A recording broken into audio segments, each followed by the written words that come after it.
Brooklyn வாயில் நுழையாத இந்த பெயர் இங்கு எல்லோராலும் பேசப்பட்டது. கோடி பொன் கொடுத்து பெற முடியாத ஒரு விளம்பரத்தை அண்ணல் சிகிச்சைக்கு சேர்ந்ததால் பெற்றது. அண்ணல் அவர்களுடன் சென்ற டாக்டர் ஹண்டே அவர்கள் திரும்பி வந்து அந்த மருத்துவமனையின் அழகையும் அங்கு தலைவருக்கு அளிக்கப்படும் சிகிச்சையின் மகத்துவத்தையும் சொன்னார். அண்ணல் கண்விழித்தார்.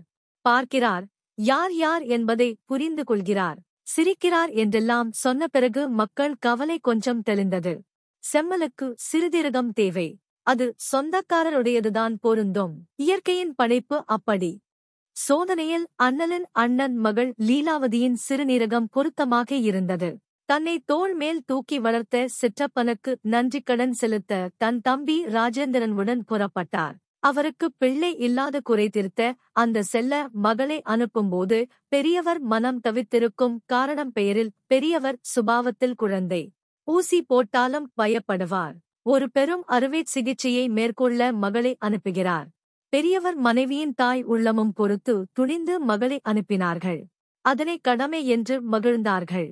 10 குழந்தைகளில் மூத்த குழந்தையாக வளர்த்த தன் குழந்தனுக்கு தனது ஒரு பிள்ளை உயிர் கொடுக்கப் போவதை எண்ணி உள்ள களிப்பை அடைந்தார்கள். அன்பிலும் உருவ அசைப்பிலும் என் அண்ணி சுத்தமா என் அம்மாதான் என்று அடிக்கடி சொல்லி இருக்கிறார்கள். மருத்துவ வினோதத்தால் மன்னவர் பிழைத்தார். அண்ணன் மகளின் தியாகத்தால் தங்க தம்பி திரும்பி எழுந்தார். 40 ஆண்டுகளாக கொடுத்து வாழ்ந்தவருக்கு இந்த தூய மகள் ஒரு சிறு தானம் செய்து தரணி எங்கும் புகழ் பெற்றாள். இந்த லீலாவதிக்கு இன்னொரு பெருமையும் உண்டு. இது அண்ணல் சொன்ன போன் மொழி.